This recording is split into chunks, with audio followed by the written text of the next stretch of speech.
कहा था कि तुम मुझे खून दो मैं तुम्हें आजादी दूंगा। मैं कहता हूँ कि तुम मुझे खून दो मैं तुम्हें मूल्यों से आजादी दूंगा। নেতাজি সুভাষচন্দ্র বসুর মূর্তির সামনে দাঁড়িয়ে আজ যারা ধর্মের নামে দেশকে ভাগ করতে চাইছে, এই সব ব্রেন ওয়াশড মূর্খ ভক্তরা কি আদেও নেতাজির ইতিহাস জানে?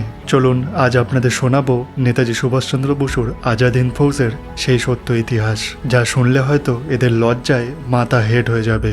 ভারতবাসীর গর্বের স্লোগান কি? জয় হিন্দ। কিন্তু এই স্লোগানটি কে দিয়েছিলেন জানেন?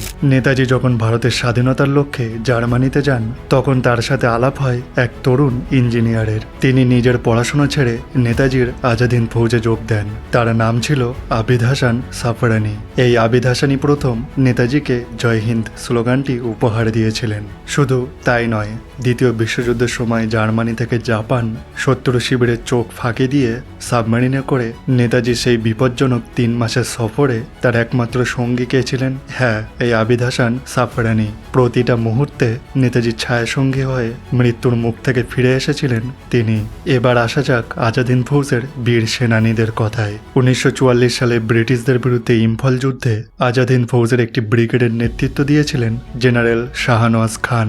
আর ভারতের মাটিতে প্রথমবার স্বাধীন ভারতের পতাকা কে উড়িয়েছিলেন জানেন? মণিপুরের মৈরাং বুকে প্রথমবার আজাদ হিন্দ ফৌজের ত্রিবর্ণ রঞ্জিত পতাকা সগর্বে উত্তোলন করেছিলেন কর্নেল শওকত মালিক।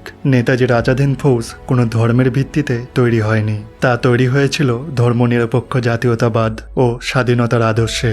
আজ যারা ধর্মের নামে ঘৃণা ছড়িয়ে নিজেদের দেশপ্রেমিক প্রমাণ করতে চাইছে, নিজেদের স্বার্থসিদ্ধির জন্য ধর্ম নিয়ে রাজনীতি করছে, তাদের মনে করিয়ে দেওয়া দরকার যে স্বাধীনতার হাওয়া আপনারা নিচ্ছেন তার ভিত তৈরি করতে কাঁধে কাঁধ মিলিয়ে লড়াই করেছিলেন আবিদ হাসান, শাহনওয়াজ খান আর শওকত মালিকেরা। আর এই সমাজের ভাইরাস নেতাজির মূর্তির পাশে দাঁড়িয়ে বলছে মোল্লাদের থেকে দেশ স্বাধীন করবে, যে মোল্লারা একে স্বাধীন করেছিল। মনে রাখবেন, স্বাধীন ভারতের ভিত কোনো এক ধর্মের মানুষ গড়ে তোলেননি। সেই ভিত তৈরি হয়েছিল হিন্দু, মুসলিম, শিখ, খ্রিস্টান অসংখ্য ভারতীয়ের সম্মিলিত আত্মত্যাগে। নেতাজি মানুষকে ভাগ করতে শেখাননি, এক হতে শিখিয়েছিলেন। ভিডিওটি ভালো লাগলে অবশ্যই লাইক, কমেন্ট এবং আপনার বন্ধুদের সাথে শেয়ার করে দেবেন।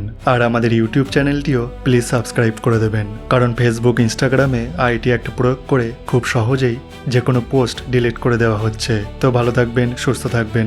জয় হিন্দ।